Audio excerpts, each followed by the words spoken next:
మీకు నిన్నటి నుండి జరుగుతున్న నార్త్ అట్లాంటిక్ సముద్రంలో రష్యా యుఎస్ఏ స్టాండ్ ఆఫ్ గురించి తెలుసా?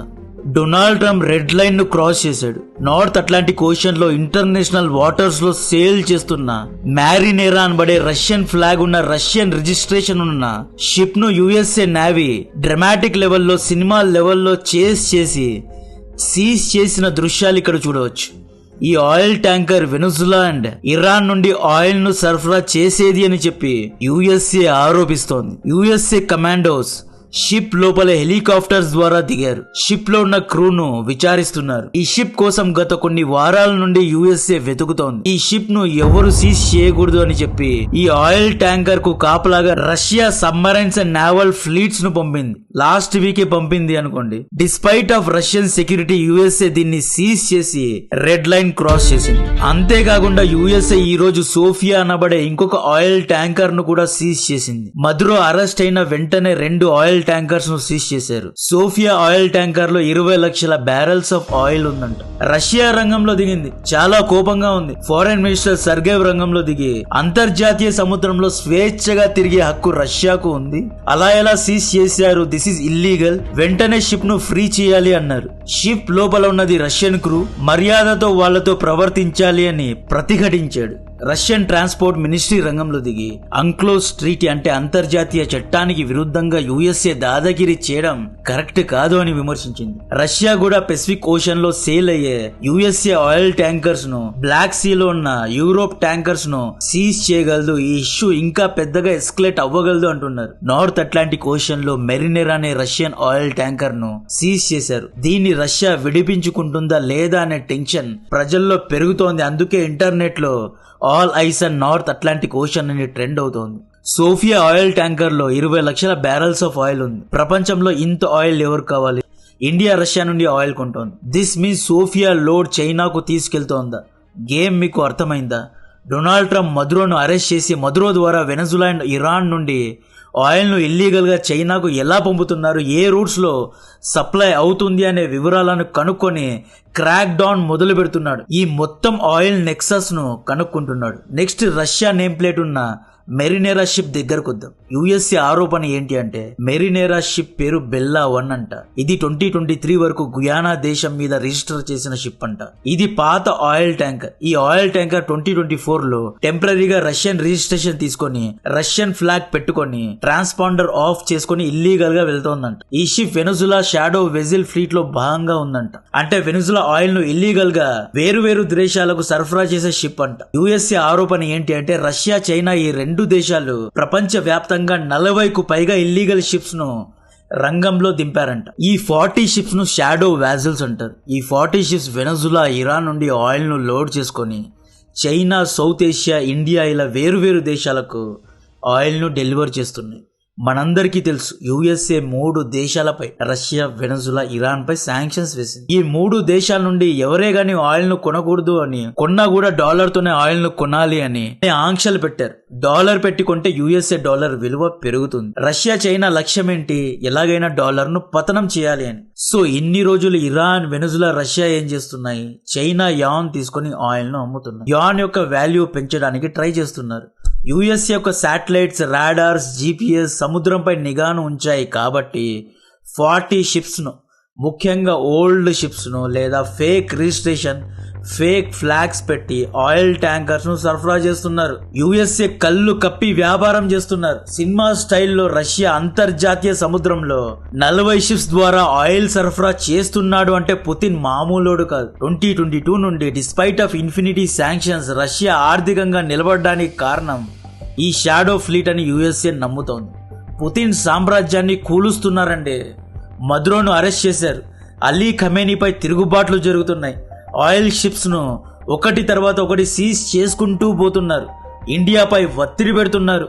చైనా నుండి కొంచెం సపోర్ట్ ఉంటే పుతిన్ ఏమైనా చేయగలడు. బట్ మనకు తెలిసిందే కదా, పేపర్ టైగర్ చైనాకు యుఎస్ఏకు ఉన్నంత తెగింపు, ధైర్యం లేదు అని మనకు తెలిసిందే కదా.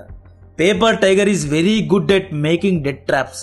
అప్పులిచ్చి వడ్డీతో సహా రక్తం తాగడం చైనాకు తిరుగులేదు. కాబట్టి చిన్న దేశాలను పీడించడానికే చైనా పనికొస్తుందే తప్ప నార్త్ అట్లాంటిక్ ఓషన్ లో నావల్ ఫీట్లు వేసుకెళ్లి మెరినెరా ఆయిల్ ట్యాంకర్ ను విడిపించుకొచ్చే దమ్ములు షీ జిన్పింగ్ దగ్గర లేవు. క్లియర్ గా యుఎస్ఏను ఓడించి సూపర్ పవర్ అయ్యే రాజయోగం చైనా దగ్గర లేదు. రష్యాకు దమ్ముంది, but they don't have resources. ఇన్ని రోజులు ఈ ఇల్లీగల్ షిప్స్ ద్వారా మదురో అండ్ అలీ ఖమేనీ డబ్బు సంపాదించేవారు. బట్ ఇప్పుడు దీన్ని కూడా కట్ చేశారు. మదురోను కిడ్నాప్ చేసి ఇంటరాగరేట్ చేసి ఈ చీకటి వ్యాపారంలో ఏ షిప్ ఎక్కడ ఆపరేట్ అవుతోంది, షిప్ ఓనర్స్ ఎవరు, లోడ్ ఎక్కడ తీసుకుంటున్నారు, డెలివరీ ఎక్కడ ఇస్తున్నారు అనే వివరాలు కనుక్కుంటున్నారు. యుఎస్ఏ ఎందుకు ఇల్లీగల్ ఆయిల్ అంటే భయపడుతుంది? వెనుజులా, ఇరాన్లో ఉత్పత్తి అయిన ఆయిల్ను వాళ్ళు అమ్ముకుంటున్నారు. మధ్యలో యుఎస్ఏకి వచ్చిన బాధ ఏంటి అంటే చాలా సింపుల్గా చెప్తా. ప్రపంచంలో ఉత్పత్తి అయ్యే ప్రతి ఒక్క బ్యారెల్ ఆయిల్ వల్ల ఇండైరెక్ట్గా యుఎస్ఏ 1 సెంట్ లేదా 1 పైసా సంపాదిస్తుంది. ఏమీ చేయకుండా సంపాదిస్తుంది. లైక్ రాయల్టీ అనుకోండి. ఎక్కడో లిబియాలో ఎక్స్ అనే కంపెనీ 1,00,000 బ్యారల్స్ ఆఫ్ ఆయిల్ ను ఇండోనేషియాలో ఉన్న వై అనే కంపెనీకి అమ్మితే రష్యాకు $5,000 లాభం. ఎలా అంటారా?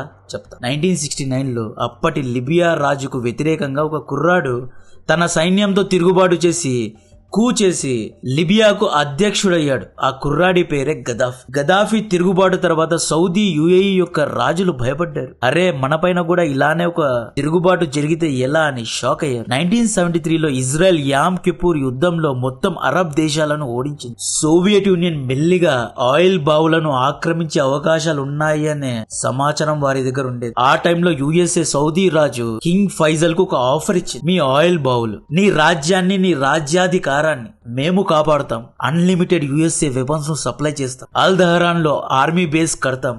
నీపై చెయ్యి వేస్తే తగలబెట్టేస్తాము అని యుఎస్ఏ హామీ ఇచ్చింది. దీనికి బదులుగా నువ్వు చేయాల్సిన పని నీ దేశంలో ఉన్న ఆయిల్ ను $1 తీసుకొని అమ్ము అని డీల్ మాట్లాడుకున్నారు. కింగ్ ఫైజల్ ఓకే అన్నాడు. ఈ Nixon and King Faisal agreement ఇప్పుడు యుఎస్ఏ ను సూపర్ పవర్ గా నిలబెట్టింది. దీన్నే పెట్రో డాలర్ డీల్ అంటారు. ఉదాహరణకు సౌదీ నుండి చైనా 100 బ్యారెల్ ఆఫ్ ఆయిల్ కొనాలి అనుకుంటే $1,000 పెట్టే కొనాలి. యాన్ తీసుకొని కింగ్ ఫైజల్ అమ్మడు. ఎందుకు అమ్మడు అంటే ఒకవేళ షేక్ యాన్ రూబుల్ తీసుకొని ఆయిల్ అమ్ముతున్నాడు అని యుఎస్ఏకు తెలిస్తే సౌదీలో తిరుగుబాటు జరుగుతుంది. అల్ సౌద్ ఫ్యామిలీను గెంటేస్తారు. గద్దాఫీకు పట్టిన గతే కింగ్ ఫైజల్ కు కూడా పడుతుంది. కాబట్టి King Faisal won't sell oil without dollar. దీంతో చైనా ఏం చేసింది? $1,000 యుఎస్ఏ నుండి కొనుక్కుంది. ఇక్కడ చైనా పాయింట్ ఏంటి? అరే నా దేశం కోసం నేను ఆయిల్ కొంటున్నా, నేనెందుకు డాలర్ ఇచ్చి కొనాలి అని. ఈ $1,000 ను యుఎస్ఏ $1 ఖర్చు పెట్టి ప్రింట్ చేసింది. చైనాకు $1,000 ఇచ్చింది. నెక్స్ట్ ఇండియా, ఇండోనేషియా, శ్రీలంక అన్ని దేశాలు యుఎస్ఏ నుండి డాలర్స్ ఎక్స్చేంజ్ చేసుకునే ఆయిల్ ను కొంటున్నాయి. దీని వల్ల డాలర్స్ యొక్క డిమాండ్ పెరిగింది. నేను ఈ రోజు వేసే 10 లీటర్ పెట్రోల్ వల్ల న్యూయార్క్ లో డాలర్ డిమాండ్ పెరుగుతుంది. సౌదీ బాటలోనే మిగతా గల్ఫ్ దేశాలు నడిచాయి. ఒపెక్ ఇలా అన్ని దేశాలు డాలర్ తోనే అమ్మాయి. ఎవరైనా లేదు మేము డాలర్స్ తో అమ్మము అంటే డీప్ స్టేట్ యాక్టివేట్ అవుతుంది. తిరుగుబాట్లు జరుగుతాయి. ఆ షేకులను గెంటేస్తారు. యుఎస్ఏ డాలర్ ప్రింట్ చేసింది కదా, మనం కూడా రూపీను ప్రింట్ ఎందుకు చేయకూడదు అంటే డాలర్ కు డిమాండ్ ఉంది కాబట్టే ప్రింట్ చేస్తున్నారు. ఈ డాలర్స్ ను వేరే దేశాలు వాడుతున్నాయి. అందుకే ఇన్ని డాలర్స్ ను ప్రింట్ చేసినా యుఎస్ఏ లో ఇన్ఫ్లేషన్ లేదు. మనం ఊరికే రూపీను ప్రింట్ చేస్తే డిమాండ్ తగ్గి మన దేశంలో ఇన్ఫ్లేషన్ పెరుగుతుంది అన్నమాట. ఈ విధంగా యుఎస్ఏ ఎక్కడికో వెళ్ళిపోయింది. పాము చావకుండా, కట్టే విరగకుండా రాయల్టీస్ అంటే పెట్రో డాలర్ ద్వారా ఎంతో డబ్బు యుఎస్ఏ సంపాదించింది. ఈ డబ్బుతో యుఎస్ఏ తమ యొక్క మిలిటరీ బేసెస్ ను ఎక్స్పాండ్ చేసుకుంది. ప్రపంచ వ్యాప్తంగా 700 మిలిటరీ బేసెస్ యుఎస్ఏ దగ్గర ఉన్నాయి. ఎవరైనా ఇల్లీగల్ గా ఆయిల్ ను అమ్మితే శాటిలైట్ ద్వారా ట్రాక్ చేసి నార్త్ అట్లాంటిక్ ఓషన్ వరకు వెళ్లి షిప్ ను సీజ్ చేసే సత్తా యుఎస్ఏ దగ్గర ఉంది. ఇంత సీన్ చైనాకు ఉందా? లేదు. మదురోను ఎలాగైతే ఎత్తుకుపోయారో సేమ్ అలాగే రేపు చైనాలో తిరుగుబాటు చేసి షీ జిన్పింగ్ ను కూడా ఎత్తుకుపోతారు. ఈ మధ్యలో గదాఫీ వచ్చి నేను డాలర్ తో వ్యాపారం చేయను, గోల్డ్ తో వ్యాపారం చేస్తా అన్నందుకే గదాఫీ ఒపోనెంట్స్ తిరుగుబాటు చేశారు. గదాఫీను డ్రైనేజ్ పైప్ లో పడేసి చంపేసి సద్దాం హుసేన్ వచ్చాడు. Iraq will no longer accept dollar for oil trade, we trade with euros అన్నాడు. యూరోస్ తీసుకొని ఆయిల్ అమ్ముతా అన్నాడు. సద్దాం హుసేన్ ఒపోనెంట్స్ ఇతన్ని అరెస్ట్ చేసి చంపేసి 2009లో వెనజులా నాయకుడు హ్యూగో చావెజ్ అండ్ మదురో వీళ్ళు కూడా యాన్ తో ఆయిల్ అమ్ముతా అన్నారు. ఇప్పుడు మదురోను ఎత్తుకుపోయారు. ఇక్కడ చాలా సింపుల్. ప్రపంచం రేపు ఆయిల్ ను డాలర్ పెట్టి కొనకపోతే డాలర్ డిమాండ్ తగ్గుతుంది, డాలర్ ప్రింటింగ్ అండ్ సర్క్యులేషన్ తగ్గుతుంది, యుఎస్ఏ సూపర్ పవర్ కుర్చీ నుండి దిగుతుంది. లేదు అంటే అలాగే ఉంటుంది అనమాట. రీసెంట్ గా Iran, Venezuela, Russia petro dollar ను పతనం చేయడానికే యాన్ రూబుల్ తీసుకున్న ఆయిల్ ను అమ్మసాగారు. యుఎస్ఏ శాంక్షన్స్ ను ఎవేడ్ చేసి 40కు పైగా షిప్స్ ద్వారా ఆయిల్ ను సప్లై చేసే రూట్స్ ను కూడా కనుక్కున్నారు. సింపుల్ మ్యాథ్స్ చెప్తా. ప్రపంచంలో 10 కోట్ల బ్యారెల్ ఆఫ్ ఆయిల్ ప్రతిరోజు ప్రొడ్యూస్ అవుతుంది.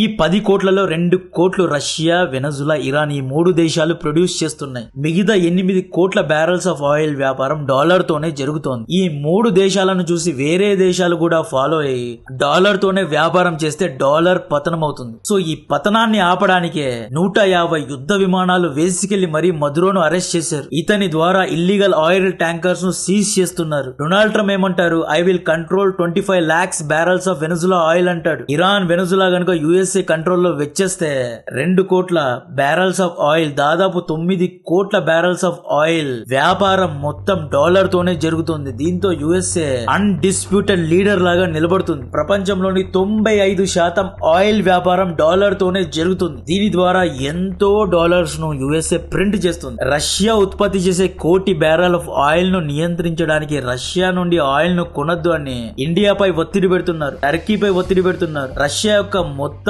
శ్రమ, రిసోర్సెస్ అన్ని యుక్రెయిన్ యుద్ధంలో వేస్ట్ అవుతున్నాయి. To be very honest, Russia తన ఆలీస్ ను కాపాడుకోవడంలో స్లో అవుతోంది. స్లోలీ రష్యా సామ్రాజ్యాన్ని యుఎస్ఏ నియంత్రిస్తోంది. చైనాను నమ్ముకున్నందుకు రష్యా లెట్ డౌన్ అవుతోంది. చైనా రంగంలో దిగాలి. చైనా దగ్గర డబ్బు, పవర్, రిసోర్సెస్ అన్ని ఉన్నాయి. $1 trillion ట్రేడ్ సర్ప్లస్ లో ఉన్న చైనా యుఎస్ఏ ను స్టాప్ చేయడంలో ఫెయిల్ అవుతోంది. రష్యా జీడిపి చైనా కంటే చాలా చిన్నది. మిగతా ఛానల్స్ లాగా నేను అన్ని తెలిసి నిజాలను దాచలేను. రష్యా, చైనా తన ఆలీస్ ను కాపాడుకోవడంలో ఫెయిల్ అయ్యారు అనే చెప్పాలి. డాలర్ కు ఆల్టర్నేటివ్ గా రూబల్ లేదా యాన్ వాడుకలో రావడానికి చాలా టైం పట్టేలా ఉంది. ఈవెన్ బ్రిక్స్ కరెన్సీ రావడానికి కూడా చాలా టైం పట్టేలా ఉంది. యుఎస్ఏ నేవీ అండ్ ఆర్మీ ముందు చైనా ఇస్ నో మ్యాచ్ అనేది తేట తెల్లమైంది. రష్యా యుఎస్ఏ ద్వారా సీజ్ అయిన షిప్స్ ను ఫ్రీ చేసుకుంటుందా అనేది చూడాలి. మదురో ఇంకా ఎటువంటి సీక్రెట్స్ యుఎస్ఏ కు లీక్ చేశాడు, ఇంకా ఎన్ని షిప్స్ ను సీజ్ చేయనున్నారు అనేది రానున్న రోజుల్లోనే తెలుస్తుంది. All eyes on north Atlantic ocean. నా కాంటెంట్ నచ్చితే వీడియోను లైక్ చేయండి, ఛానల్ ను సబ్స్క్రైబ్ చేసి అందరికీ షేర్ చేయండి. జై హింద్.